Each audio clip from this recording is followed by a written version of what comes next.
Hey y'all, welcome back to my channel. In today's video, I am going to be telling you about why I quit my job. Yikes. But before I start this video, make sure as always you go ahead and subscribe to my channel, turn on the post notifications, give this video a big thumbs up, and leave comments down below for videos that you want to see in the future, questions, whatever. Comments down below. I try my best to get back to everyone. If you have like specific questions and you want to DM me, you can always DM me on Instagram at _Maisha. I'm typically pretty good at answering back. Sometimes I'm kind of slow, but I'll get back to you nonetheless. So if you have questions, and if I like miss your message, just send me another one, because it like goes into a weird message box and sometimes it like removes itself if I don't respond fast enough. So if you have DM'd me and I haven't responded, just DM me again and I can, get back to you. So yeah, if you're interested to find out why I quit my job and what the heck is going on with my life, keep on watching and let's jump right into the video.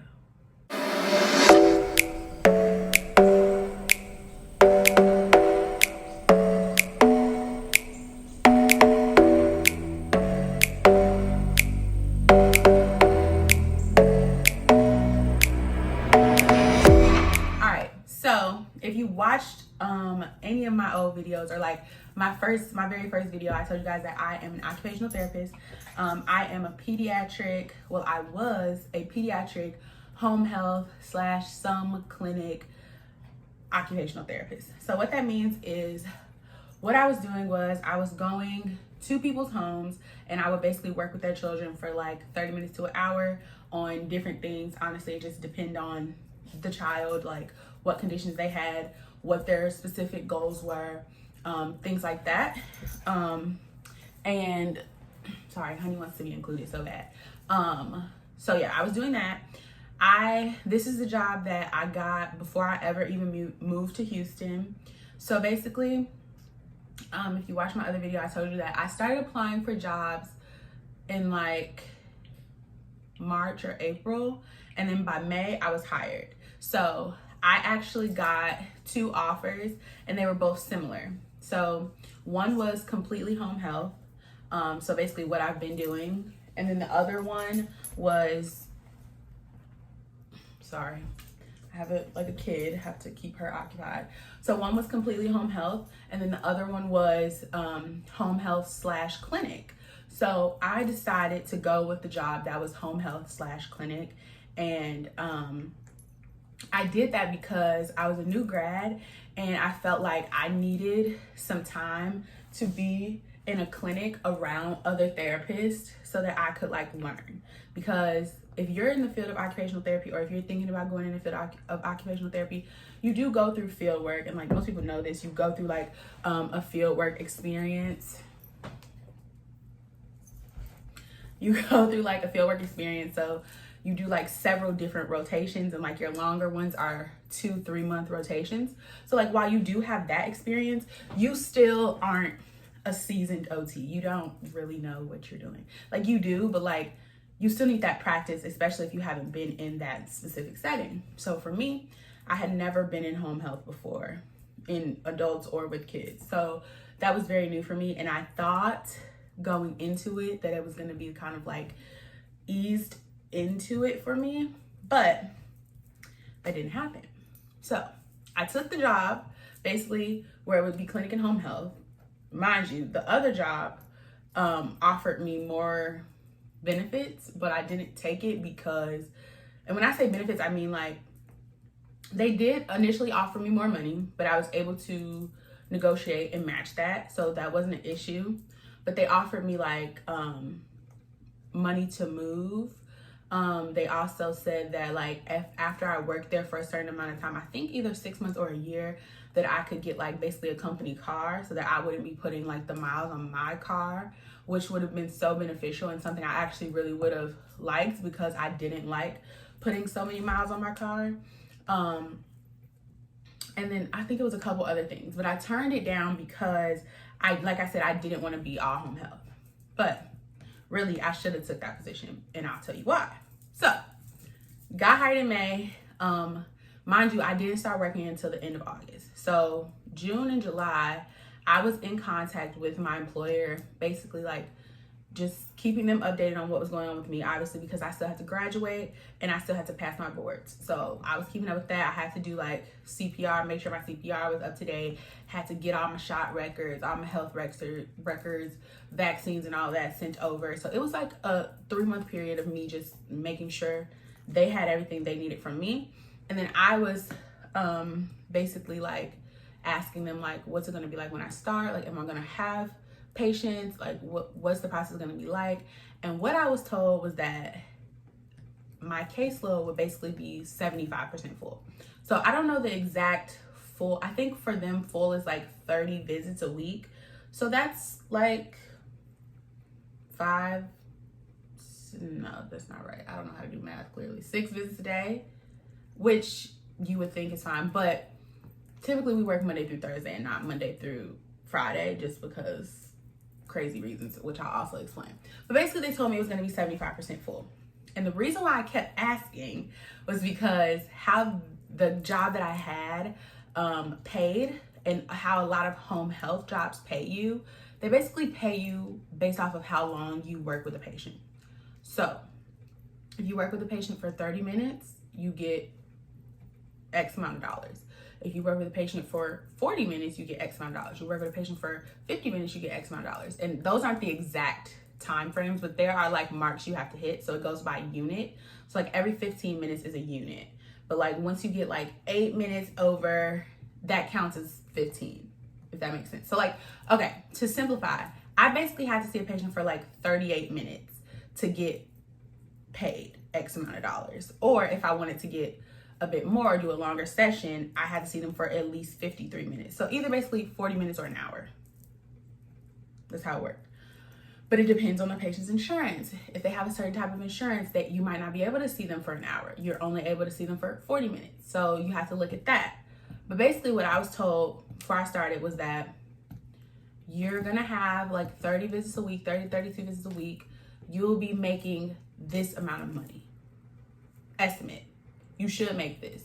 Yes, we do have patients that cancel. You know, they might cancel a session, and no, you don't get paid for those sessions, but it's not that common. Like they'll cancel, but you could just make it up. So that's why like Monday through Thursday, you pretty much schedule all your sessions Monday through Thursday, your 30 visits, your 32 visits, Monday through Thursday. And then Friday, you're basically off. But when I tell you I was never really off on a Friday and I still wasn't doing 30 visits, on Fridays, you can do like makeup visits. So if my patient that I have on Monday cancels on Monday, I could try to see them on Friday. That's basically how it was like told to me, which made me feel like, okay, like, yeah, if they cancel, like that's fine. And even if I don't see them on that Friday, I could just see them the next Friday, which you can.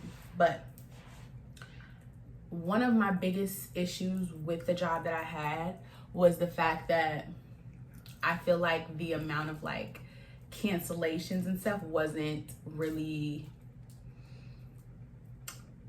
told to me the way it really is. And that's not, I'm not doing this as a dig to the company I worked for, because I really love the company. I love the people there. I love the, like my supervisors, and like they weren't the issue. But I do feel like it was kind of downplayed. But when in talking to like other OTs that I know, it happens in other, like with other companies too. It's not like the company itself, you know? So like when you're in home health, people are going to cancel. Like I've had people tell me, oh, I forgot you were coming today. And I come these same days every week. Or if a child is sick, you can't see them, like they have a fever. Due to like medical conditions, I had some kids that would go into the hospital. So like that was just out of my control. But that really like sucked when it came to like doing all my visits and getting paid, because if I'm not seeing the patient, I'm not getting paid. And if they're in the hospital for a week or 2 weeks, it's hard to really make those sessions up on a Friday when they have other stuff going on. Some parents are like, well, no, Fridays we do something else, because think about having to sit at home all day, because most of the kids we see are getting occupational therapy, speech therapy, and physical therapy. The vast majority are. So parents have to stay home with their kids most of the day. Not all these kids are like bed bound. It's not like they just have to be at home. Like some of them are like more typically functioning, like they just have smaller needs, or like they don't have to be at home. So just think about, like, as a person, like, if you have to be at home for 3 hours on Monday and Wednesday, you aren't going to want to use your other days of the week to sit at home, if that makes sense. Some of the kids go to school. They go to school, you can only see them at a certain time frame. If they have other things going on, people go on vacation. It's just like, it's a lot. And when you don't see the patients, you don't get paid. So that was like one of my biggest like regrets in taking a job where you get paid per unit, because I thought like, oh, it'll be fine. Like, I'm gonna make it happen. I'm gonna hustle. I'm gonna do what I gotta do. And while I was doing that, it still just wasn't what I thought it was gonna be. And then back to me saying how I was told like, oh, you'll be 75% full the day you start. No, because there are other therapists that are not full. At the place I was working, one of the things like myself and other therapists talked about was that when I started, they didn't even have full caseloads. So it was kind of like, why did they hire me if people don't have full caseloads, you know? Yeah, like that's just that. Like they needed the patients. Why give me anything if they aren't full yet? You know, obviously I was happy to be hired, of course, but I didn't know, like, I'm thinking people that work here, they're set and they're good to go. No, they were not. And when I started, I had like 2 patients. 2 is not 75% of 30. 18, 19, 20 is 75% of 30. I don't know the exact math, but you know what I'm saying? Like, yeah. But I'm not a problematic person. I wasn't going to be like, oh my God, da da da. So at first I was just like toughing it out. And then I was kind of like, getting a little nervous. Like, I moved out here by myself. I got bills, you know, this, that, the third. I started working there in August and I just quit in March. Okay. So I quit. The reasons why I quit, because I didn't have enough patients. From working there from August to March, that's almost 7 months. No, that is 7 months. September, October, November, December, January, February. 7 months. 7 months exactly, because I started on like the 20 something and I left on the 20th. So like approximately 7 months. Y'all heard that? I never had a full caseload in the 7 months that I worked there. So if I'm being told you're gonna make this amount of money, okay, but in order to make this amount of money, you need to see 30 patients a week, 30 to 32 patients a week. If I'm only seeing 12 patients a week or 10 or 5, that's not 30, you know? And I would have to keep like asking like, I need more patients. I don't have enough patients. And then at one point, like when I first started, they're like, well, we don't have enough patients in the area where you live. And we thought you were gonna live over here, but it was just a miscommunication on that part. But they're like, so you could take these patients over here, which is like across town. Now, I live in Houston right now. So I live in West Houston, okay? I live over here, okay? This is where I live. I was seeing patients all the way over here. That is far, okay? I was driving 40 miles each way to go see 2 patients, okay? 2 patients. That is far. That is not realistic. That is not something you should ever do. So if you are OT, if you are a new grad OT and you are going into home health, don't take patients that far away from your house. That drive was killing me, literally killing me. Like, I was driving over there, and I was driving over there I had a 3 o'clock, it was 3 or 3:30, and then 4:30, something like that. So think about, okay, 4:30, I would see my 4:30 girl for an hour-ish, around an hour. So 5:30, did I even see her for an hour? 40 minutes to an hour, whatever. So I'm finishing around 5:15, 5:30, okay? Think about what time that is. Think about rush hour. I was not getting home until 7, 8 o'clock at night because of the traffic. Houston traffic is horrendous. And Houston traffic coming from 40 miles away, I had to get on so many different expressways, like different highways, to get home. So it was taking me over an hour. I would say if I finished at 5:30, I was getting home around 7. No. So I had to make the decision to say, I'm not going over there anymore. I can't. Like, and then they were trying to give me another patient over there. I was like, no, because now I'm going to be over there even later. And yeah, traffic might have died down, but I'm like, I'm already not getting home until 7. I have a dog. I have the other things I want to do. I'm not trying to be getting home at 7 o'clock. You know, like, I want to get home like a regular person at like 5. Now, if I was working a job where I got off work at 6 or 7, it is what it is. But if I'm getting done at around 5:30, I'm not trying to get home at 7. You know, like, that's late. So I had to say, no, I'm not going over there anymore. And then it was just kind of like, okay, well, I lost 2 patients. Now, then it's like, okay, now I have less patients than I already had. And then some of my patients were meeting their goals. Like, if they meet their goals and they don't need OT anymore, I can't keep going, you know? Like, I have to be making, you know, using my best judgment and saying, okay, this patient doesn't need this anymore. So I was discharging patients, but me discharging patients and me, you know, having kids meet their goals, yes, that's exciting. I was happy with the work that I was doing, but I was looking at it like, now I have less patients and they aren't picking back up. So I think the most visits I ever had was like 23, 24, and that was because I was doing extra visits to like compensate for like holidays. So like around Christmas, I went home for a week. So I was doing the visits that I would have done during Christmas week early. So like realistically, I never really got up there. I think the max I really had was like 18 visits a week, which is like about 75%. And mind you, I worked there for 7 months. So yes, it wasn't what it was cracked up to be. And then like for holidays and stuff, you don't get paid. Like if you don't have PTO, like, okay, say it's Christmas or Thanksgiving, if you're not using your PTO, you don't get paid. There's no like salary, there's none of that.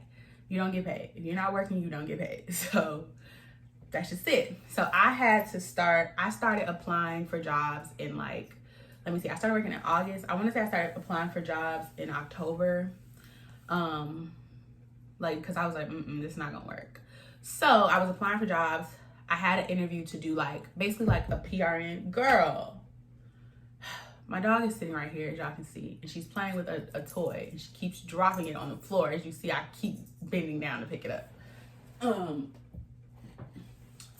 I really wanted to work for a specific hospital out here before I came here, because I didn't know about all the hospitals that were here. And I had an interview there to do like weekend shifts, basically. So basically with weekend shifts, it's like PRN. If you're in healthcare, you know what PRN means, which basically means as needed. So basically I was gonna work weekend shifts, 2 weekend shifts a month, so like a Saturday and a Sunday. So I would work 4 days out the month, and it was like a boatload of money. Like, I was like, wow, this will be amazing. I can keep this crappy job. It wasn't a crappy job. Hey, ma'am, that was very unnecessary.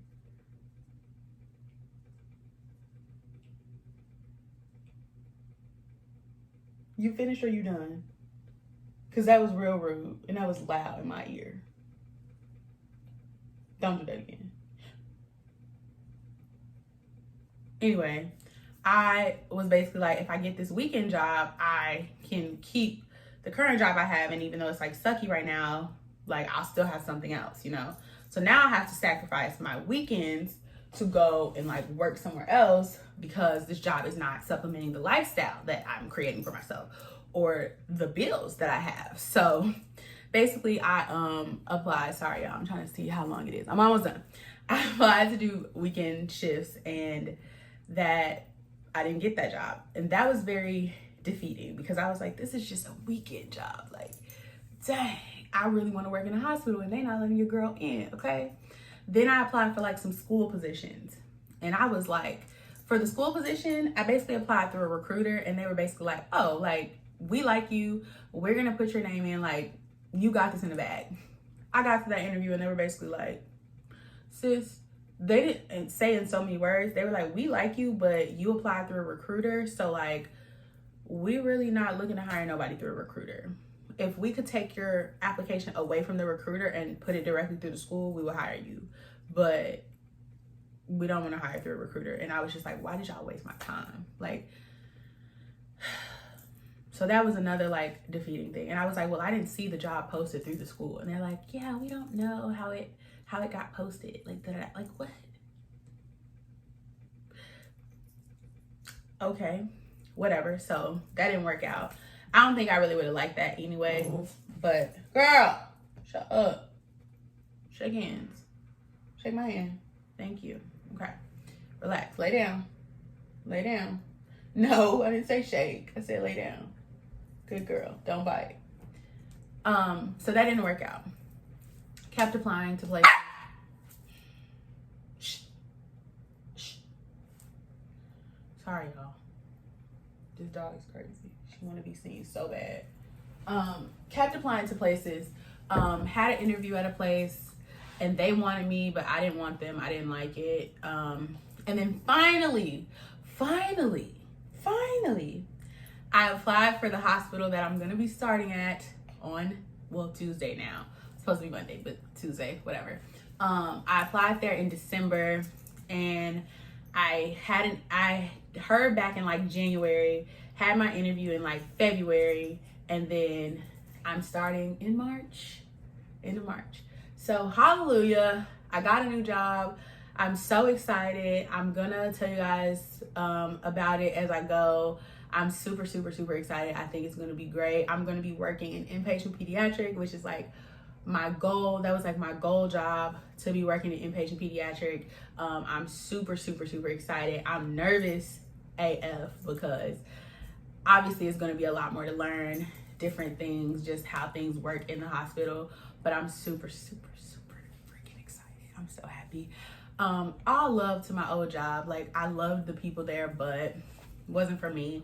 If you are an occupational therapist, like especially if you're a new grad, be careful of jobs. Like, I know it's hard to get a job right now and like everybody wants to be hired, but just be careful. Really like think about it, like especially if you're finding these jobs that pay per unit, because I've noticed and I've had friends who graduated with me tell me the same thing. Like, it's hard to get a salary job. It's very hard. Like, my new job is going to be hourly, which I'm so thankful for, because even though it's not salary, hourly, as long as I show up, I'm going to get paid. So I'm just like content with that. I don't have to rely on somebody else showing up for me to get paid, you know, because stuff. This dog is crazy. I just know as long as I show up, I'm going to get paid. So that's all I can be thankful for. Honey, you're going to have food to eat. So anyway, that's it for this video.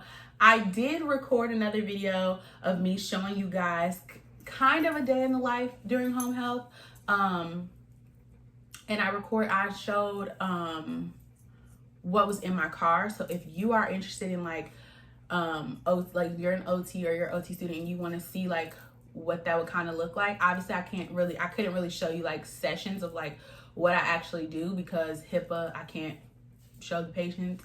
But I showed like what was in my car and like what I use it for. So if you guys are interested in seeing that, leave comments down below and I will let you guys see everything. And I hope you guys enjoyed. As always, subscribe to my channel, turn on the post notifications, and give this video a big thumbs up. Thanks for watching and see y'all next time.